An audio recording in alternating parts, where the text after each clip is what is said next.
Welcome to the lab, everyone. Today, we're taking you up to 10,000 feet to talk about what altitude does to the human body. The body undergoes some incredible physiological adaptations when exposed to higher altitudes, and it includes more than just creating some extra red blood cells. So in this video, we'll learn about all these amazing adaptations, as well as talk about what training at altitude can do for athletic performance, and discuss if it's worth it, how high you need to go, and how much you can actually expect to improve your physical performance. It's going to be an elevated one. So let's do this!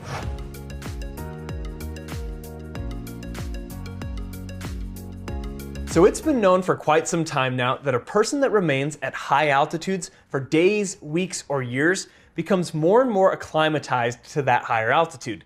And as someone gets more acclimatized, those higher altitudes cause fewer negative effects to the body, and it becomes possible for the person to work harder or perform better without hypoxic effects, and to even ascend to higher altitudes.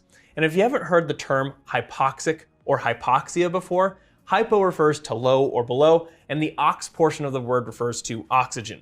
So in other words, hypoxia refers to low amounts of oxygen reaching the tissues. And let's talk about why someone develops hypoxia at higher altitudes. And this will help us to clarify a few things about terms that can sometimes be a little misleading.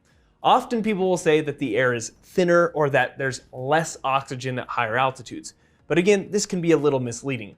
Oxygen makes up about 21% of the atmospheric gases, whereas nitrogen makes up about 78%, with carbon dioxide and some others making up less than 1%. These percentages don't change, whether you're at sea level, 10,000 feet, or close to 30,000 feet at the top of Mount Everest. What does change is the atmospheric pressure. And it's this decrease in atmospheric pressure, specifically the pressure of oxygen, that leads to the problems of hypoxia that occurs at higher altitudes. And so I find this graph to be pretty helpful. As you can see, atmospheric pressure at sea level is 760 millimeters of mercury, and oxygen would contribute to about 21% of that pressure. So if we do some quick math, 21% of 760 is 159. So the pressure of oxygen at sea level is about 159 millimeters of mercury. And at 10,000 feet, where we just were, you can see total atmospheric pressure is 523 millimeters of mercury, with oxygen contributing 110 millimeters of mercury. And you can see on the chart the decrease in pressure as we continue to move up in altitude.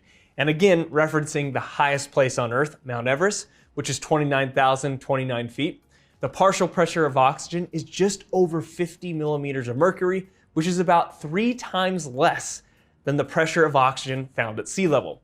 But oxygen always contributes to about 21% of that pressure. So what this means is that with less pressure moving into our lungs, less oxygen will be forced through the alveoli of our lungs and into our bloodstream.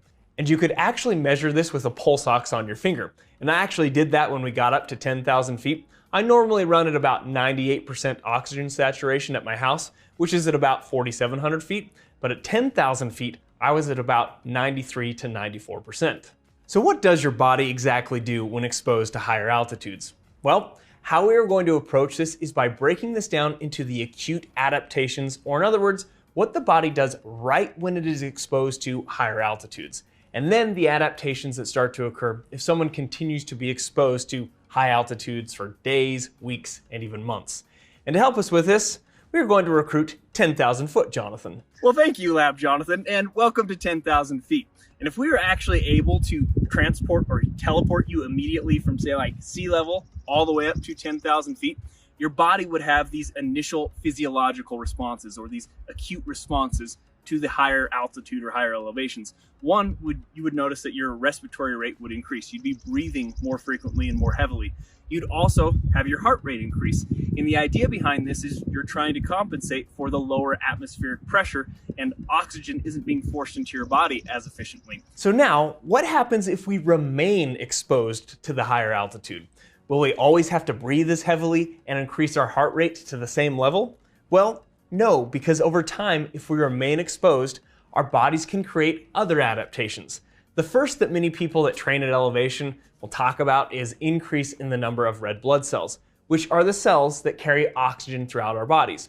And again, hypoxia is the principal stimulus for causing this increase in red blood cell production, as hypoxia stimulates the kidneys to secrete a hormone called erythropoietin, or EPO. This then circulates to the inside of your bones, called spongy bone, and tells or stimulates your red bone marrow to start producing more red blood cells. And this actually starts happening right when you are exposed to higher altitudes. But it does take time to build up enough new red blood cells before you'll have a noticeable improvement in, say, like physical performance.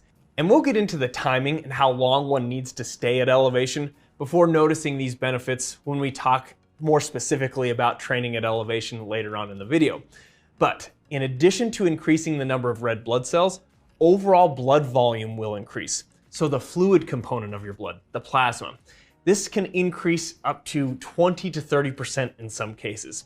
And so now you have more red blood cells to catch and carry any available oxygen molecule, and more volume to deliver more of that blood to your tissues.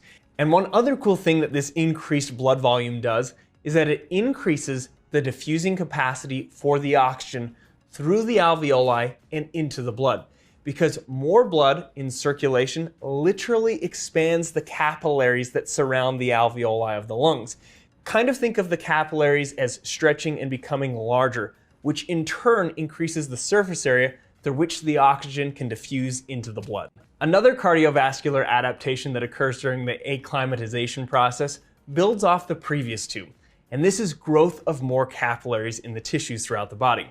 So if we take muscle tissue, for example, and you have more blood vessels, you can now take that extra volume of blood and those extra red blood cells that are carrying the oxygen to a working skeletal muscle. You can also get adaptations at the cellular level. Increases in the number of mitochondria occur, which we all probably remember that the mitochondria can utilize that oxygen in conjunction with fats or carbohydrates to generate the energy currency of our cells called ATP. And so up to this point, you can see that we've created all these adaptations to help us use oxygen more efficiently. But another cellular adaptation that occurs in muscle fibers and other cells throughout the body is an increase in the number of glycolytic enzymes. Now, you may have heard of glycolysis, which is the anaerobic energy system that makes ATP without the presence of oxygen. So the body being exposed to hypoxia or higher altitudes will also make our anaerobic energy system more efficient. So after going through all of these adaptations that can occur due to being at a higher altitude, you may have noticed that these adaptations seem very similar to many of the adaptations we get with exercise. And there's no doubt that many people who are born at and live at high altitude would have a greater exercise or work capacity. But what if someone were to try to do both? Have a vigorous exercise routine and expose themselves to high altitude? And professional athletes and even some of the serious recreational athletes will train at altitude with the hopes of further enhancing these physiological adaptations. So there are some questions we need to answer. How high do you need to go? How long do you need to stay there?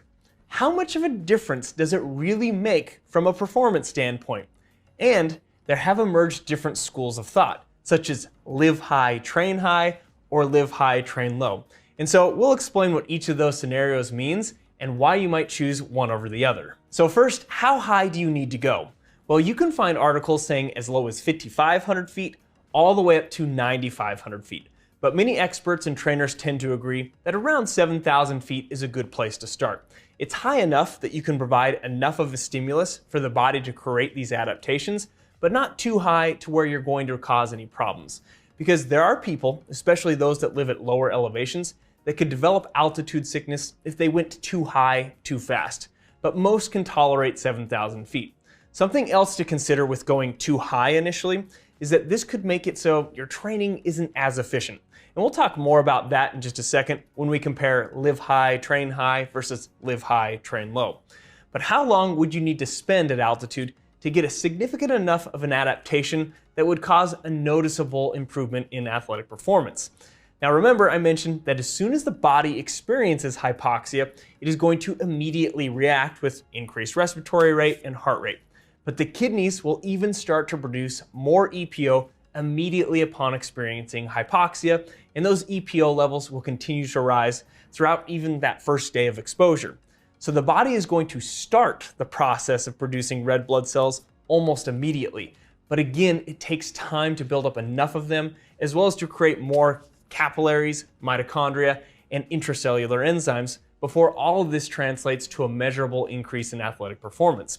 And most experts recommend staying at least 3 to 4 weeks at that higher altitude to get measurable performance improvements, with 4 to 6 weeks likely being even more ideal. And before we get into how much performance improvement one can get from training at higher altitudes, let me explain 2 of the more common training routines that I've mentioned: live high, train high, and live high, train low.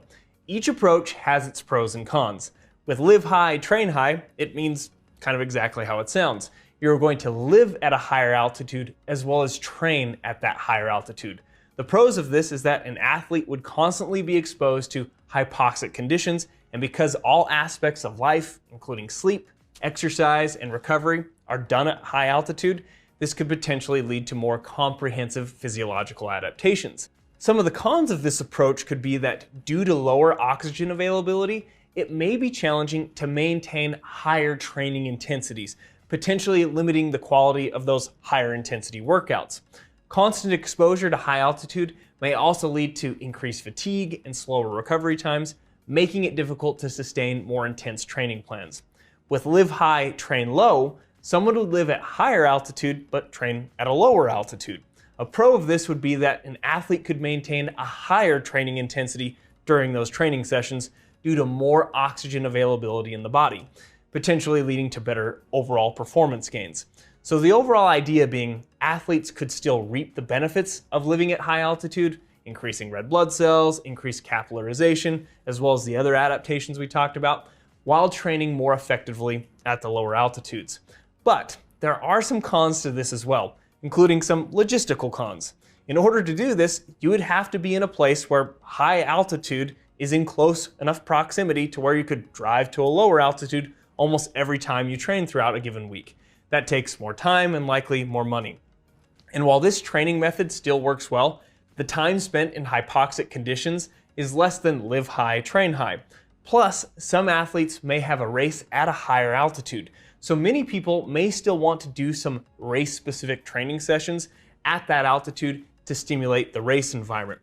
Now, some people will try to get the best of both worlds by combining or hybridizing these 2 methods.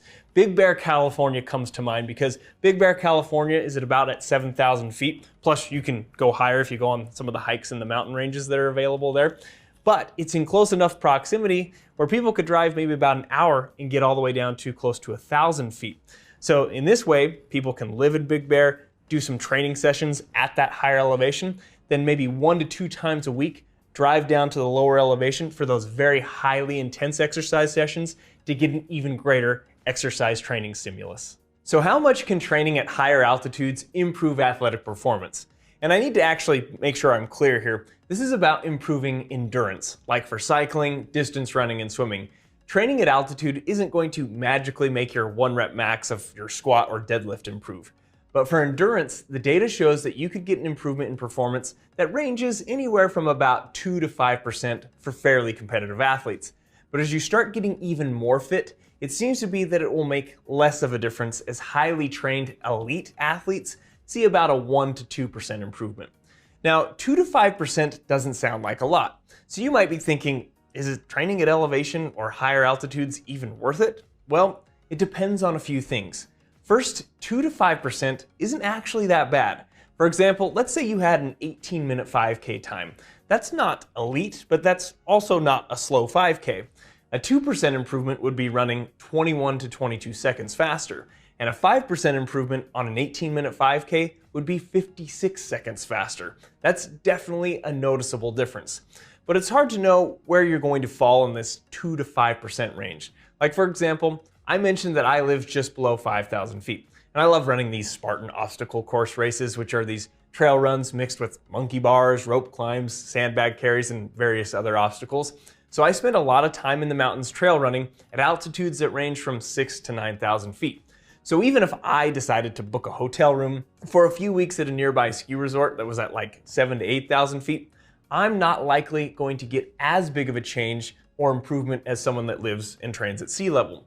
Also, something that needs to be stated here is that training at altitude should be approached like the icing on the cake to your training, meaning that you should first be extremely consistent in your ability to stick to and complete an effective training plan before worrying about going and training at higher altitudes. Once you've got that dialed in though, and if you have the time and the resources to train at higher altitudes, it could potentially give you a competitive edge. Even the elite competitive athletes will still take that potential for only a 1 to 2% increase in performance, because these are the people that are pretty much doing this for their job, competing in the Olympics and other high-profile competitions. So the possibility for a 1 to 2% improvement could push them to that podium finish.